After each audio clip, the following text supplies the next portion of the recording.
Well, good afternoon, everybody. I hope everybody's day is going well. I'm Denise Alvey and currently serving as a student member liaison and the CANS consultant. So welcome to our fourth session of our soft skills series. Is anybody on here has attended all four of our sessions so far? If you are, raise your hand or type it in the chat box. Okay, I don't see anybody. Has anybody attended three of the sessions? Okay. Well, let's move on then. Well, for those of you missed any of the first three sessions, they are available on our KNA YouTube channel, so please feel free to check it out. The plan for today is to spend about 20 minutes to talk about lifelong learning, and after that, we'll spend a few minutes talking about the KNF scholarships, and then just some general information. So we mentioned 5.5 and 5.6 to see what our Code of Ethics have to say about this topic.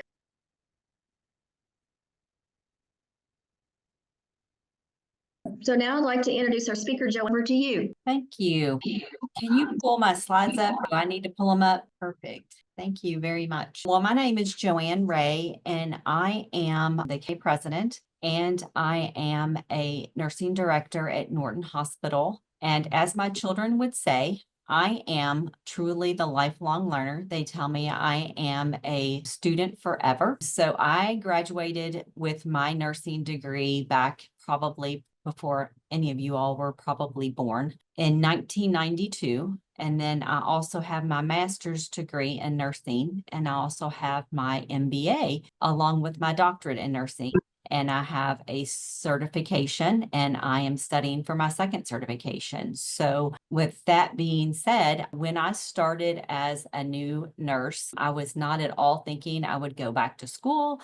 Never had an inkling that I would change my trajectory of being a clinical bedside nurse to leadership because I had a small child. So, my goal was to get out of nursing school and to start working. So for those of you that are in nursing school, getting ready to graduate, or just starting nursing school, never think that you may not do something that you thought, I'm never going back to school, because those words definitely came out of my mouth on numerous occasions. So really looking at lifelong learning in a sense of it may not be going back to school, but it may be doing something different. So lifelong learning is an active process in which nurses search for knowledge and understanding that can be used to meet both their professional life needs and their personal life needs. Lifelong learning has been recognized as a necessity for the nursing profession. Studies have indicated that lifelong learning has escalated and demonstrated a developing trend within the healthcare profession. Lifelong learning includes official and then non-official learning. And then learning independence is really self-directed, and we have to do it ourselves. We can't depend on others to ensure that we maintain that lifelong learning. Next slide, please. So I really want to talk the next couple of slides about why lifelong learning is so important for nurses, wherever you choose to work once you complete your nursing degree. So the first thing is healthcare is becoming ever more challenging and complex. The nature of the profession is there is so much literature and so much electronic information that exists. It's combined with facts of new knowledge. And as we know, new knowledge is escalating at a tremendous pace. When entering your practice as a nurse and when you graduate, maybe even now, you may feel like you're drinking from that water hose. You will experience an increased demand that may reduce your time for learning and assessment, but don't let that hinder you from wanting to learn and grow professionally. We want to make sure we stay current with all the advancements in our healthcare technology, our treatments, our practices. They are constantly evolving. And it's essential for nurses to stay informed about the latest developments so that we can provide the best possible care to our patients. And then we need to adapt to the changes and those demands. Our landscape of healthcare is constantly changing. We need to be lifelong learners to adapt to the challenges and demands, and then remain relevant and effective in our roles as nurses. The next thing I want to talk about is our patients and our families. So really the expectation for our patients and families and the highest possible quality of care. John Hopkins talked about the drive that our patients and families are expecting. They are no longer passive participants in their healthcare or their family members' healthcare. They demand answers from nurses who provide their care. People are likely to use the internet and educate themselves more, whether that's the right thing to do or not. We have many different platforms within the internet where patients and families go to learn about their healthcare condition and the treatment. They expect the healthcare professional, the nurses, to know more than they do about their condition or even provide clarifying information. We also want to make sure that we're improving patient care. By embracing lifelong learning, nurses can enhance their skills and knowledge, leading to improved outcomes, better decisions for our patients, and the ability to handle complex situations, as well as advocating for our patients. We need to make sure we're meeting our patients' needs. We have a lot. Lifelong learning allows nurses to better understand and address all of those social determinants of health, the diversity that goes with what population you're going to serve, whether that's cultural, economic, or health-related factors. And then ensuring that we're promoting safe practice. So nurses prioritize lifelong learning, are better equipped to identify and address potential risks for safety and ensuring a safer environment for both them and the patients and families that they serve. If you are interested in healthcare leadership, you are going to be required to have knowledge and competency for that skill. And with lifelong learning makes you an effective leader. You can engage with development activities and you're committed to education offerings that develop a balance in healthcare management competencies and evolution that will help you as a leader and mentor. And then evidence-based practice. I know as a student, I'm sure you've heard of evidence-based practice. If not, you will soon enough. Lifelong learning enables nurses to stay informed about the latest research findings, allowing them to implement evidence-based practice that leads to better patient outcomes. Evidence-based practice is the way we practice as nurses, never just make a change based on what we think will work. We need to use the evidence that is out there to help drive our practice. Third slide, please. All right. Healthcare employee engagement and lifelong learning. That's one solution that studies have shown that will improve healthcare employee engagement, is ensuring that lifelong learning is available. Engagement for healthcare workers, nursing in general, is the lower than any average of U.S. workforce. As you know, turnover in healthcare costs an organization billions of dollars annually and can affect the environment within the organization. And there's a significant cost around that. And we want to ensure cost containment in healthcare. Nearly 1 in every 4 nurses currently in practice is actively disengaged, compared to 16% of the U.S. working population. So how can we continue getting our staff engaged? With the multi-generational workforce, we need to create creative opportunities for new and reinforced learning, as well as motivating creativity among staff that is very vital to ensure that we get to the nurses in a creative way that meets their need and how they want to learn. And then establishing and nurturing and culture of lifelong learning promotes engagement, and we know that. Enhanced professional growth is another reason why lifelong learning is so important. Lifelong learning fosters intellectual curiosity, adaptability, resilience, contributing to overall professional growth and satisfaction among nurses. Increased job satisfaction. So we know that nurses who are actively engaged in lifelong learning often experience an increased job satisfaction and a greater sense of purpose in their profession. Lifelong learning is mandatory for career advancement. So if you reflect on your own career goals, where do you see yourself in 5 or 10 years? There are decisions that you're going to have to make. Is it going back to school, getting a certification, attending a conference, volunteering for a committee, or mentoring? These are all required for, this is already, lifelong learning is required for any of these. There's always a need for mandatory or regulatory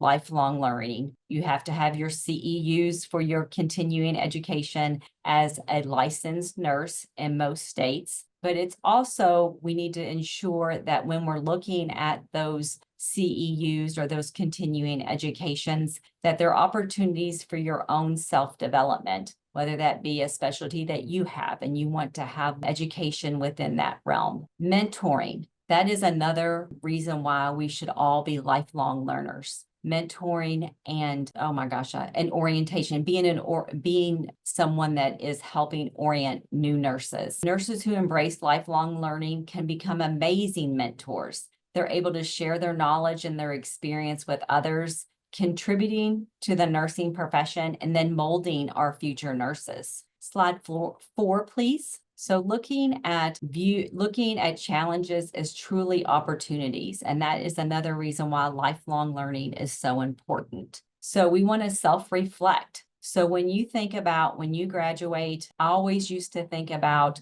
when I went to work that I would think about, what is my day going to be like? I want to make sure that the first, few years, I would pray that I wouldn't harm anybody. But then on your way home, you self-reflect on how your day went and what you could have done better and what you have learned from the day. That self-reflection is part of that lifelong learning. Maybe it's something you need to go home and you need to look up. Maybe you didn't understand something that you actually, a physician said that day. So you're going to go home and you're going to look that up. You're constantly challenging yourself to learn more. Be the nurse that says, why are we doing this way? We have a lot of nurses that say, or a lot of healthcare professionals that say, we're doing it this way because we've always done it that way. Well, is that the right way? So questioning that why, that's part of the lifelong learning model, questioning that why. And then identifying your personal goals. What are your personal goals? Is that higher education? Embracing the value of education to help improve patient outcomes. Maybe you want to get your bachelor's degree. Maybe you want an advanced degree.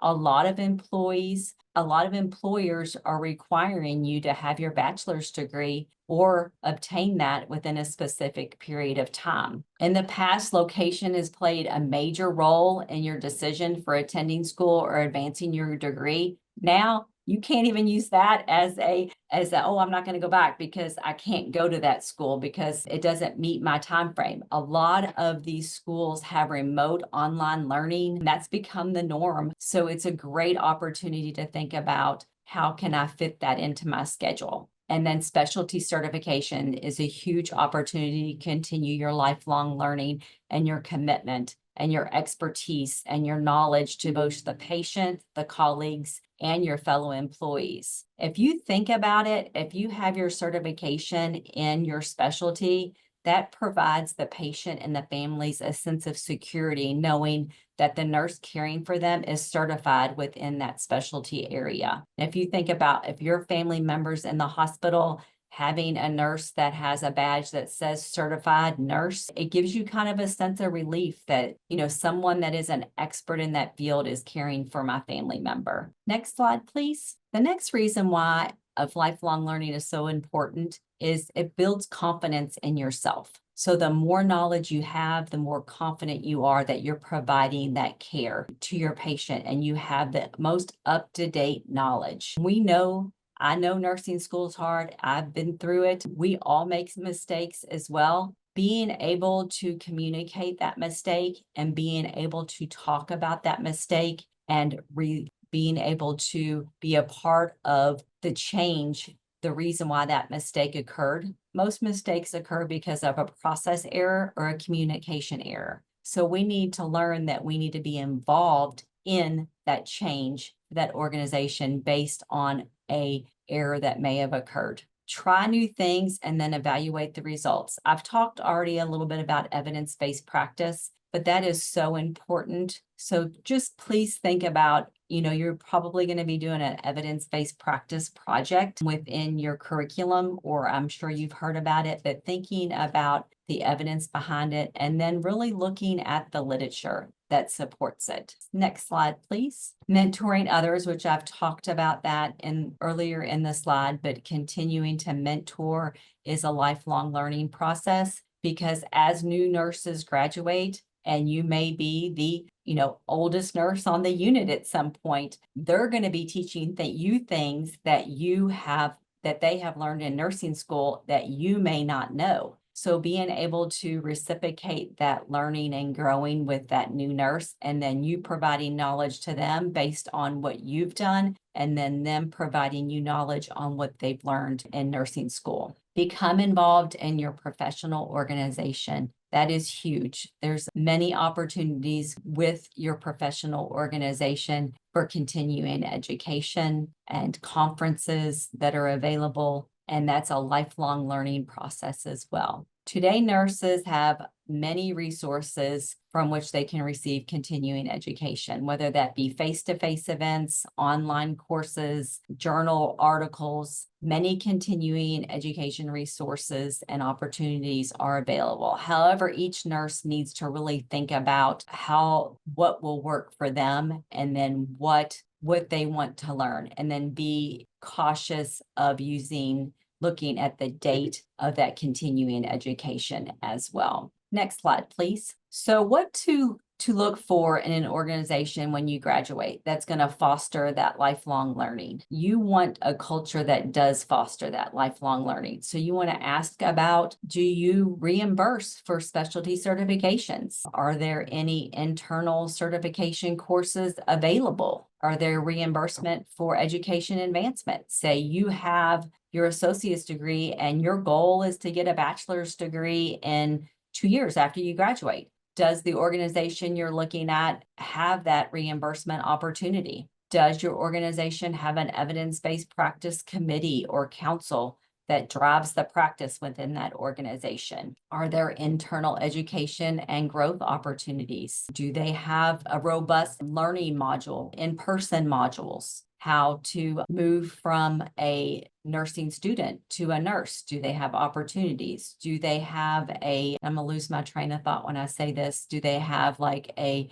year-long program that helps you transition from a student nurse to a nurse? And then a shared governance structure, which a lot of organizations that are on the magnet journey have a shared governance organization structure. And then they does the organization or the unit that you work on have a unit-based council that the nurses on the unit drive the practice? All of these things foster lifelong learning. So think about that as well. So from beginning of formal education to the pursuit of your advanced degree, your certification, your continuing education, there are a multitude of educational choices. As you join the nursing profession and create your own future, the Kentucky Nurses Association is one of those resources that will help navigate you through the journey of lifelong learning. A nurse's commitment to lifelong learning and evidence-based practice helps to ensure that they are providing the best possible care to patients and impacting the health of the communities that we serve as well. So that is the end of my presentation. Does anybody have any questions for me? Anybody have any questions for Joanne or comments? Thanks, Joanne. Go ahead. Danny, I know you're a lifelong learner too. You probably have some stuff you can add to that as well.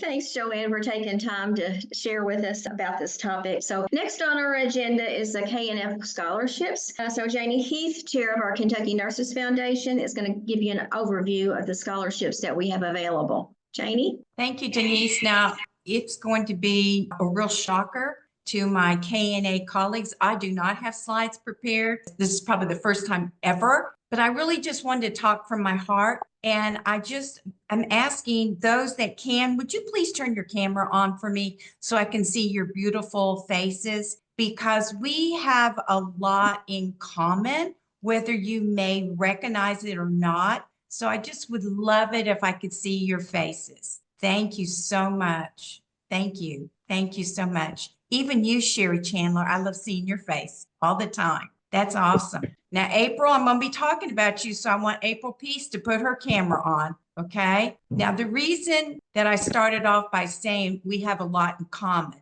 it's because I started just like you, where you're at right now. The vast majority of you in Denise's call on this session are earning your associate degree in nursing. And that's how I started. And it wasn't a pretty start. In fact, I was in my dean's office my first semester because I was flunking out. I was not doing good. I was juggling 2 and 3 part-time jobs to be able to pay tuition and my rent and my gas. And I was just a hot mess, just all over. And it was my dean who believed in me and helped me see the way that I needed to buckle down and start studying and being more focused on my studies than maybe doing some extracurricular things, and which that's a conversation offline since we're being recorded. But anyway, she helped me navigate a system so that I could get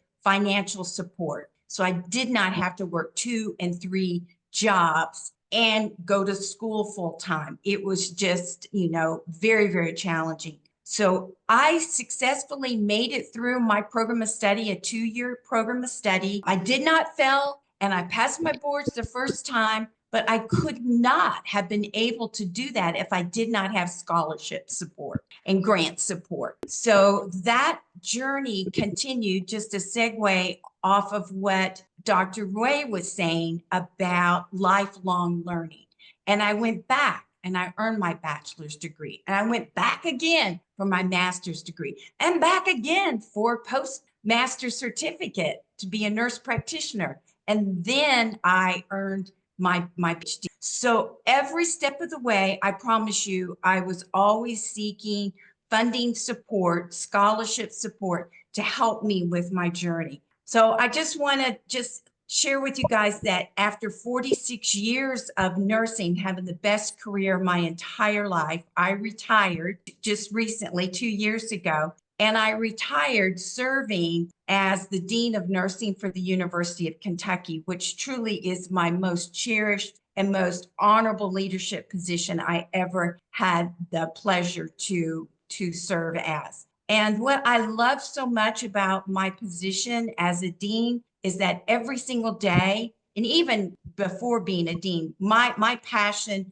was about and continues to be about taking care of, advocating for those I serve. So whether it's my patients, families, communities, or my students, my faculty, or my staff, I absolutely love going out there and advocating for the needs of others and helping them reach their professional goals. The big difference since I've retired, and I call it my preferment life, is that now I can do what I'm passionate about for all of Kentucky, for all of Kentucky nursing students in particular, and nurses as well, as chair of the Kentucky Nurses Foundation. So I provide the leadership with an awesome team of trustees to raise money to support nursing education and nursing research. And I'm so pleased to share with you that we have 4 scholarships for Kentucky nursing students, and 3 of them have your name written all over them. And that 4th one can have your name written on it too as you progress and pursue graduate education. How do you like the way I threw that commercial plug in there? You guys are thinking, Lord have mercy, I want to just get through this program. So we have been working really hard, and I see that our CEO is on the Zoom call as well, Dylan Manson, so that we can streamline our process and really tighten it up so it's easier for you guys. So number 1, to find the scholarship application. Number 2, to complete the scholarship application. And then number 3, for us to get that award funding to you. So I don't see that April has her beautiful face on here now, but April Peace is one of our scholarship recipients that we just awarded this past fall. So if any of you get a chance to reach out to her, she, I know, will share with you her journey for how she became a scholarship recipient.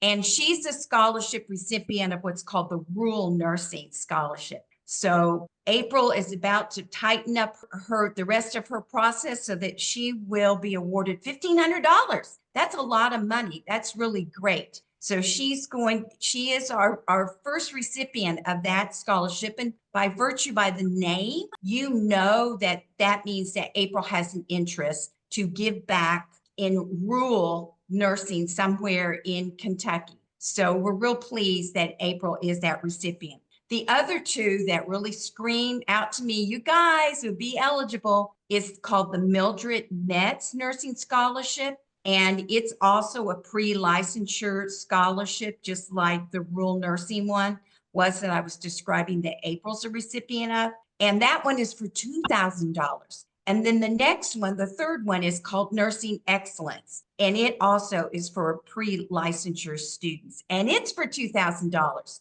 Now, all three of these applications, with the exception of rural nursing, you've got to be able to demonstrate your commitment of wanting to give back and serve those communities in rural Kentucky. But for Mildred Metz and Nursing Excellence, they're the same. So you just go through that list and you just do exactly what the application says in terms of what you need to submit to include an essay. And we're not talking a dissertation. We're not talking something that's going to take you 500 hours to do, but a really nicely well-written essay about why you want to be a nurse. And I tell you, you guys would be really, really super qualified and well-positioned because you're a KNA student member. And you might be very smart to include that in your essay, that you learned about this through, blah, blah, blah, and blah, blah, blah,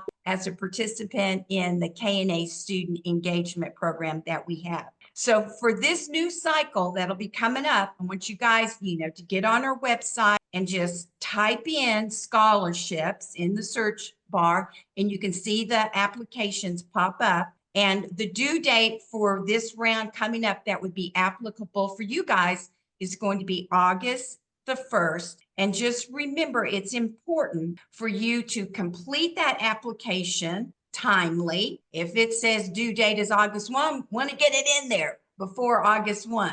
And to do it accurately, don't leave any holes, anything for us as a committee to have to go back and circle around to get more information, and to just really put your heart and soul into writing an awesome essay. You guys would have a really, really good chance for being a recipient. Now, once you're notified, this is important to know, this is part of some process improvement that we put into place, that once you have been notified, there's one more step. It doesn't mean, oh, good, I can go pick up my check immediately and start, applying it to my tuition or however to advance your program of study. You've got to do another step. And you actually have a choice on what you want that next step to be. But it's really showing your professional identity and your commitment for scholarly engagement. So you have a choice to either, write a short article for our Kentucky Nurse and be published, and I have your name in it, as the author, or do a PowerPoint presentation to your local chapter about your journey to become a nurse. Now, both of these are embedded in that you would want to share this impact of this wonderful scholarship the Kentucky Nurses Foundation has awarded you, and how it'll help you reach your aspirational goals, or how you're going to impact the nursing profession or impact the community at large that you're going to serve. So this is going to be awesome new cycle of funding opportunity, because the other thing we're doing is when we see who the awardee is, there will be one of our board of trustees members will be designated to help you cross the finish line, because we know, number one, you're super busy. We know your faculty are super busy. So our commitment to you is to help you tweak your article for Kentucky Nurse,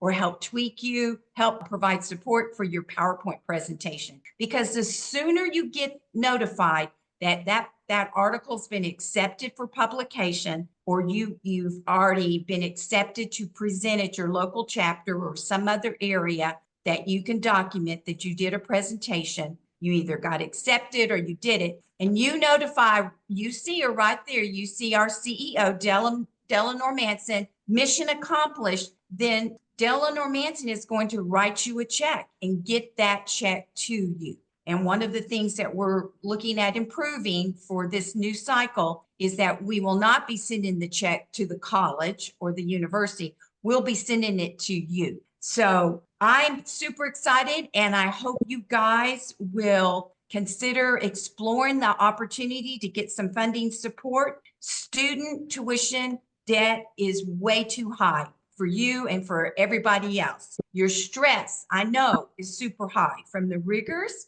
of your program of study and your clinical work that you're doing, as well as your home life responsibilities. So apply for this funding.